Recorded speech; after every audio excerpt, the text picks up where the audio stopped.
তো বন্ধুরা, আজকে আমাকে কিন্তু একা হাতে এই এত বড় সংসারের কাজ সমস্তই সামলাতে হবে। তো কেন, সেটাও তোমাদের বলবো ভিডিওর মাধ্যমে। তো চলো দেখতে থাকো, সঙ্গে থাকো। তো এদিকে আমি ঘুম থেকে উঠে আগে ঘরটা ঝাড় দিয়ে নিচ্ছি।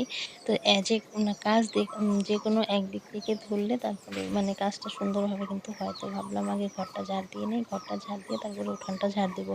তো এদিকে ঘরটা ঝাড় দিয়ে নিচ্ছি, সমস্ত ঘরগুলোই কিন্তু ঝাড় দিতে হবে আমাকে আজকে একাই, কারণ বাড়িতে আজকে আমি একাই আছি, এর জন্যই। তো তোমাদের দাদাভাই এখনও ওঠেনি, ও একটু পরে ডেকে দেবো গরুগুলো বের করার জন্য, কারণ দাদাও নেই বাড়িতে আজকে কিন্তু। তো এদিকে রান্নাঘরগুলো এখন খুলে নেই, রান্নাঘর খুলে এদিকে বাসি যা যা আছে সেগুলো, বাসন টাসনগুলো বের করতে হবে। আজকে আবার বৃহস্পতিবার, তো বৃহস্পতিবারে তো ধোয়া কাচা লেপা মোছা একটু বেশি থাকে, সকালের কাজের চাপটা একটু বেশিই থাকে।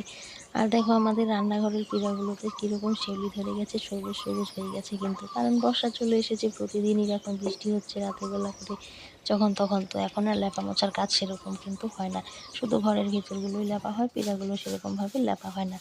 তারপর আমি ওইদিকে রান্নাঘরের কাজ সেরে চলে আসলাম উঠান ঝাড় দিতে। আর কত বড় উঠান আর কত দিকে ঝাড় দিতে হয় সেটাও তোমাদের সাথে আজকে শেয়ার করবো। তো এইদিকে নতুন বাড়ি যেদিকে থাকি সেদিকে ঝাড় দিলাম, ঝাড় দিয়ে এখন চলে আসলাম এই গলিতে।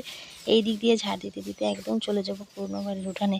পুরনো বাড়ির উঠানের দিকে ঝাড় দিয়ে একদম কাঁঠালতলা সমস্ত দিক কিন্তু আজকে শেয়ার করবো। তো তোমাদের সাথে শুধু বলি যে আমাদের কত বড় উঠান, কত বড় বাড়ি। তো দেখো আজকে তোমাদের সাথে পুরোটাই শেয়ার করব আমি।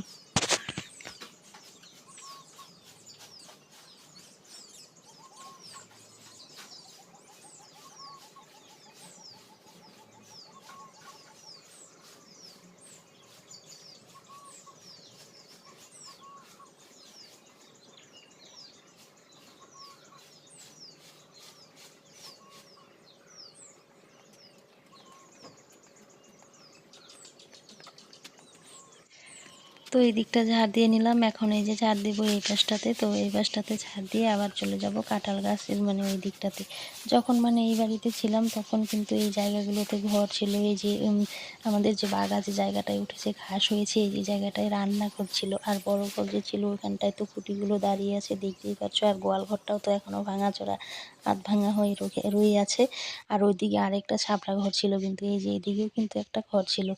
তো এখন তো আর এগুলো নেই, তবু জায়গাগুলো ফাঁকা থাকে, আর গরু তো থাকে বাড়িতে, এই বাড়িতে তো এর জন্য জায়গাগুলো সার দিয়ে কিন্তু রাখতে হয়। আর এই যে কাঁঠাল গাছটা দেখতে পাচ্ছ, এটা অনেক পুরোনো দিনের কিন্তু কাঁঠাল, সেই আমার শ্বশুর মশাইয়ের আগের কিন্তু এই কাঁঠাল গাছ, অনেক বছরের আগের কিন্তু কাঁঠাল গাছটা একদম বট গাছের মতো। দেখো চারিদিকে অনেক ডালপালা কিন্তু ছড়িয়ে আছে, আর প্রচুর পরিমাণে কিন্তু কাঁঠাল হয় এই গাছটাতে। তো এখন আমি এই যে এই দিকটাতে ঝাড় দিয়ে নিচ্ছি।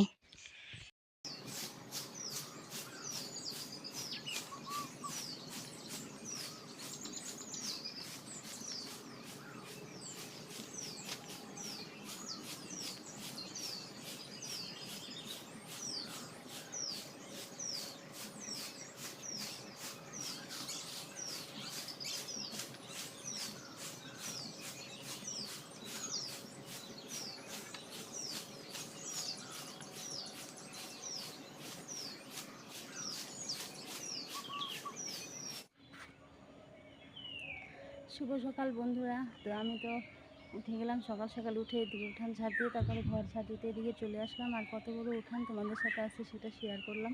তো ওই পাশে এই পাশে সমস্ত হয়ে গেছে, এখন ওই পাশে চলে যাব, তারপরে আবার কলতলা আছে। চলো এখন ওই পাশটায় চলে যাবো। আর এই দিকটা না গরু বাঁধে সবসময় না পরিষ্কার রাখা যায় না। আর আগে তো এখানটায় বাড়ি ছিল, তোমরা জানোই, যে ঘর দেখতেই পাচ্ছ, খুঁটিগুলো দেখতে পাচ্ছ। এই পুরানা গোয়াল ঘরটার কি অবস্থা হয়ে আছে।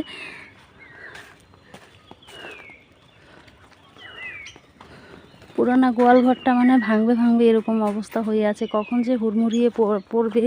তো এই যে এই পাশটাতে আমার শ্বশুরমশাইয়ের ভিটি আছে, পুরনো তুলসী গাছ আছে। তো এখানটায় একটু ঝাড় দিতে হয়, সন্ধে দিয়েই এখানটায় ফুল জল দিতে হয়, তো একটু ঝাড় দিয়ে রাখতে হয় এই জায়গাটাও।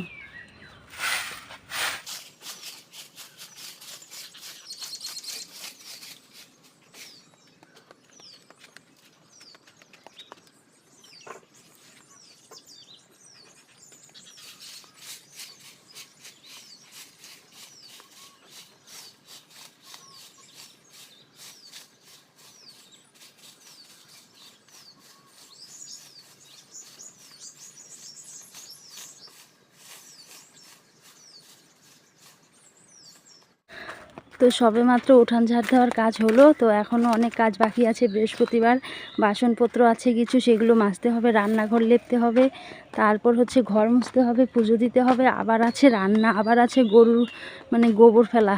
অনেক কাজ আছে আজকে, কিন্তু পুরো কাজ আজকে আমাকে একাই সামলাতে হবে। এত বড় বাড়ির কাজ। সবাই চলে গেছে ঘুরতে। তো ওইদিকে আমার সমস্ত দিক ঝাড়টার দেওয়া হয়ে গেছে। এখন এই যে কালির এই হাঁড়িটা মাজতে চলে আসলাম। আর ঝাড় দিতে দিতেই জানো সেই আধা ঘন্টার উপরে লেগে যায় বাড়িটা, অনেকটা সময় লেগে যায়। আর এই উঠান ঝাড় দিয়ে পরে যা কোমরটা ব্যথা হয়, এতগুলো জায়গা ঝাড় দেওয়ার পরে ভীষণ কোমর ব্যথা করে কিন্তু।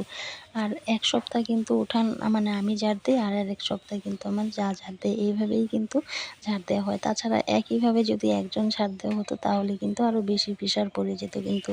তো এদিকে এখন আমি এই যে কালির হাঁড়িগুলো এগুলো মাজতে নিয়ে এসেছি। আর রাতে কিছু বাসন মেজেও রেখেছিলাম, আর কালির বাসনগুলো রাতে মেজে রাখিনি। তো এদিকে হাঁড়ি মাজা হয়ে গেল। এখন এই দুধের কড়াইটা মাজবো। তো দেখো দুধের কড়াইটার কি অবস্থা, সামনে কীরকম হয়ে আছে আর পেছনটায় কতটা কালি। তো এটাকে মেজে একদম চকচকে করে দেবো। তো তোমাদের সাথে শেয়ার করবো। এই যে দেখো কতটা কালি পিছনে। আর হাঁড়ি কড়াইতে যতই কালি পড়ুক না কেন, ছাই দিয়ে ভালো করে মেজে নিলে কিন্তু একদম চকচকে হয়ে যায়। তো হাঁড়িটাই দেখতে পাচ্ছ একদম চকচকে হয়ে গেছে। এখন এই যে কড়াইটাকে মাজছি। তো কড়াইটার মধ্যেও কিন্তু পেছনটায় কালি আছে। আর এটাতে দুধ জাল দেওয়া হয়, এটাতে কিন্তু তরকারি রান্না করি না। তো দুধ জাল করার কড়াই কিন্তু আলাদা। দেখো কি সুন্দর পরিষ্কার হয়ে গেল একদম। শুধু একটু খাটনি করতে হয়, একটু কষ্ট করতে হয়, তাহলেই কিন্তু হাঁড়ি থালা বাসন চকচক করে কিন্তু। তো উনানে রান্না করি দেখে কিন্তু বোঝাই যাচ্ছে না হাঁড়ি কড়াইগুলো দেখে। আর এই যে দুধ জাল দেওয়া হয়েছিল, তো কত সর পড়ে আছে দেখো। এই যে এখানটায় দিচ্ছি, পাখিগুলো আজকে আর আসছে না। তাছাড়া কিন্তু প্রতিদিন শালিক পাখিগুলো কিন্তু চলে আসে আমার এই কড়াই মাজার শব্দ শুনে কিন্তু। তো আজকে ওরা কোথায় গেছে, আজকে আসছে না। কিন্তু আমাদের বাঘা কিন্তু চলে এসেছে সর খাওয়ার জন্য। ও কিন্তু পেছনে বসে আছে। তো এখানটায় কিন্তু ও উঠছে না। আমি চলে গেলেই হয়তো উঠে ও দুধের সরটা কিন্তু খেয়ে নেবেই।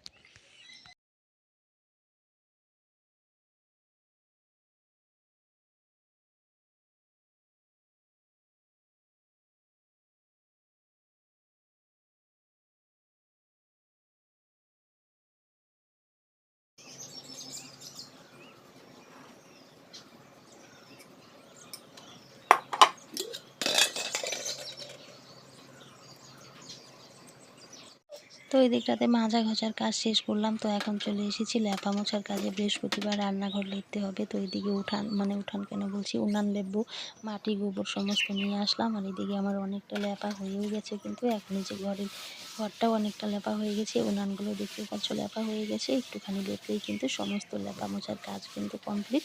আর সকালের কাজ কিন্তু মোটামুটি অনেকটাই কমপ্লিট হয়ে গেছে। তো গোবর ফেলতে হবে। তো আজকে আর গোবর ফেলাটা তোমাদের সাথে শেয়ার করতে পারবো না, তাহলে ভিডিওটা বন্ধুরা অনেকটাই বড় হয়ে যাবে।